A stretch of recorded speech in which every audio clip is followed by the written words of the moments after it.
जय माता दी दोस्तों, कैसे हैं आप सब। दोस्तों बात कर रहे हैं 5 और 6 जून की कि ये 2 दिन मकर राशि वालों के लिए कैसे रहने वाले हैं।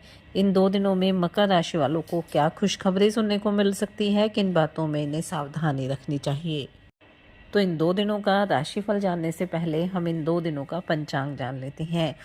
5 जून 2025 दिन गुरुवार रहेगा। ज्येष्ठ माह शुक्ल पक्ष की 10वीं तिथि जो 2:18 तक रहेगी।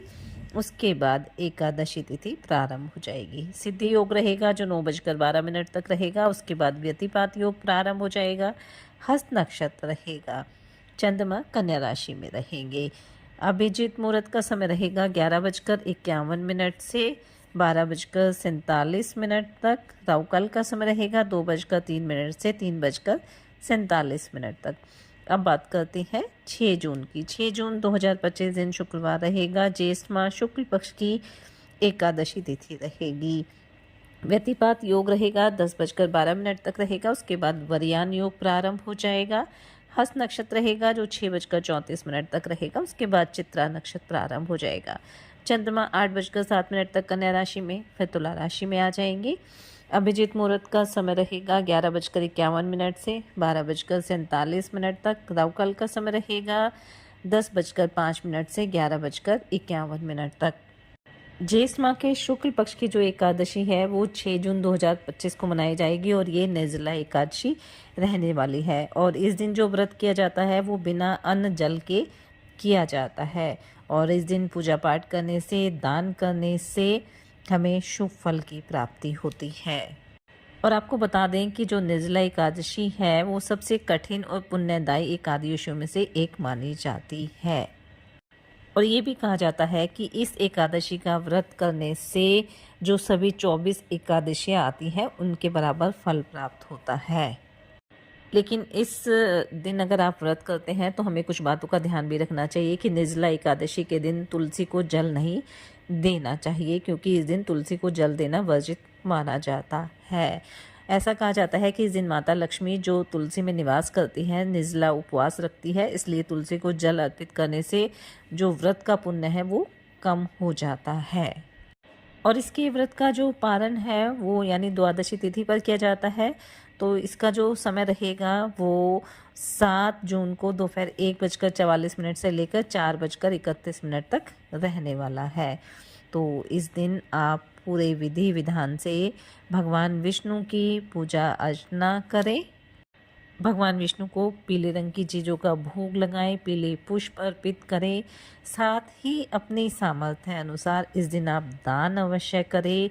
ये दान आप अन्न का, धन का, वस्त्र का, किसी भी चीज़ का कर सकते हैं, लेकिन अपनी सामर्थ्य अनुसार करना है। अपनी सामर्थ्य अनुसार ही दान करने से हमें व्रत का पूर्ण फल मिलता है और भगवान विष्णु और माँ लक्ष्मी की कृपा दृष्टि प्राप्त होती है। इस दिन आप पीपल के पेड़ के नीचे घी का दीपक जलाएं और पीपल के पेड़ की परिक्रमा भी करें। इससे भगवान विष्णु की कृपा दृष्टि आपको प्राप्त होगी और घर परिवार से दरिद्रता भी दूर हो जाएगी। निर्जला एकादशी के दिन श्रीमद् भागवत कथा का पाठ करना भी पुण्यदायक माना जाता है।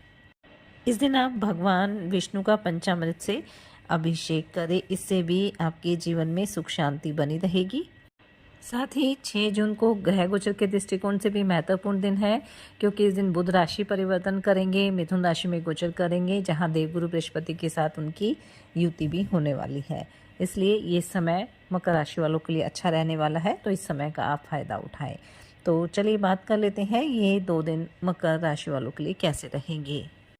ये 2 दिन मकर राशि वालों के लिए लाभकारी रहने वाले हैं, क्योंकि इन 2 दिनों में जो ग्रह नक्षत्र है वो मकर राशि वालों के लिए बेहद ही अनुकूल रहने वाले हैं। इसलिए इन 2 दिनों में आपको कोई बड़ी खुशखबरी भी सुनने को मिल सकती है, किसी नौकरी का ऑफर भी आपको मिल सकता है। वहीं कार्य क्षेत्र में भी आपको मान सम्मान मिल सकता है, आपके कामकाज की तारीफ हो सकती है। एक पॉजिटिविटी आपके अंदर रहेगी, रिजल्ट भी आपको पॉजिटिव मिलेंगे। इसलिए आपको अपने कार्य को लेकर धैर्य और संयम रखने की आवश्यकता है। किसी भी काम में जल्दबाजी नहीं करनी है और जहाँ भी असमंजस की स्थिति लगे वहाँ आप अपने बड़ों की सलाह ज़रूर लें ताकि आपको लाभ की प्राप्ति हो। अपने कारोबार को लेकर किसी अनुभवी व्यक्ति से आप बातचीत कर सकते हैं। इन 2 दिनों में आपकी आमदनी में भी वृद्धि होगी, आमदनी के नए सोर्सेज आपको मिल सकते हैं। अगर आपने किसी लोन के लिए अप्लाई किया था तो वह भी आपको मिल सकता है। भाई बहनों से भी आपको पूरी मदद मिलने वाली है। कोई लेन देन से संबंधित मामला चल रहा था तो वो भी आपका सुलझ जाएगा। आप अपने कारोबार को आगे बढ़ाने की योजना भी बना सकते हैं। वहीं किसी धार्मिक आयोजन में सम्मिलित होने का मौका भी आपको मिल सकता है। धर्म कर्म में भी काफ़ी रुचि आपकी रहने वाली है। इन 2 दिनों में आप अपनी संतान को किसी नए कोर्स में एडमिशन दिला सकते हैं या किसी अच्छे कॉलेज में एडमिशन की योजना भी आप बना सकते हैं। घर परिवार में भी किसी तरह के बदलाव की योजना आप बना सकते हैं और इसमें घर परिवार का सहयोग भी आपको मिलने वाला है। दाम्पत्य जीवन भी आपका सुखद रहेगा। मौज मस्ती भरा समय आप व्यतीत करने वाले हैं। प्रेम संबंधों के लिए भी समय अच्छा रहेगा। आपको कोई खुशखबरी भी सुनने को मिल सकती है। घर परिवार के सदस्यों के साथ भी आप एक अच्छा समय व्यतीत करेंगे जिससे घर परिवार में खुशी का माहौल रहने वाला है। माता पिता के आशीर्वाद से आपका कोई रुका हुआ काम भी इन 2 दिनों में पूरा हो सकता है। स्वास्थ्य की अगर बात करें, स्वास्थ्य को लेकर किसी तरह की समस्या नहीं है, लेकिन लापरवाही ना बरतें तो ज़्यादा बेहतर रहेगा। खान पान का भी ध्यान रखें, योग ध्यान मेडिटेशन करते रहें ताकि आपका स्वास्थ्य हर तरह से उत्तम बना रहे। विद्यार्थियों के लिए भी समय अच्छा रहेगा। पढ़ाई पर पूरा ध्यान देंगे और आगे चलकर आपको अच्छे रिजल्ट ही मिलने वाले हैं। अगर आप अविवाहित हैं तो आपके विवाह से संबंधित कोई बातचीत भी इन 2 दिनों में हो सकती है। अगर आप राजनीति से जुड़े हैं, सामाजिक क्षेत्र से जुड़े हैं तो कोई अच्छा ऑफर भी आपको मिल सकता है। आपके मान सम्मान में वृद्धि हो सकती है। और सबसे अच्छी बात ये रहेगी कि मेहनत के साथ साथ भाग्य का साथ भी आपको मिलने वाला है और इसी वजह से आपका कोई महत्वपूर्ण कार्य भी पूरा हो जाएगा। कहीं घूमने फिरने भी आप जा सकते हैं और जहाँ किसी पुराने मित्र से भी आपकी मुलाकात हो सकती है। विदेश में रह रहे किसी रिश्तेदार से आपको कोई अच्छी खबर सुनने को मिल सकती है या विदेश जाने के लिए आप प्रयासरत हैं तो वो भी इच्छा आपकी जल्दी ही पूरी हो सकती है। तो कुल मिलाकर हम कह सकते हैं कि 2 दिन मकर राशि वालों के लिए लाभकारी रहेंगे, इसलिए इस समय का फ़ायदा उठाएं, मेहनत करें, अपने प्रयास जारी रखें।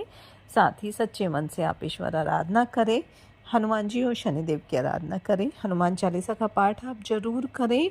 अपनी सामर्थ्य अनुसार गरीब और असहाय लोगों की मदद करें और निर्जला एकादशी रहेगी तो इस दिन दान पुण्य अवश्य करें। इससे आपको पुण्य की प्राप्ति होगी। साथ ही अपने बड़ों का सम्मान करें, इससे आपके जीवन में सदैव खुशियां बनी रहेगी। ये 2 दिन आपके लिए मंगलकारी रहे, शुभता भरे रहे। इसी मंगल कामना के साथ जय माता दी।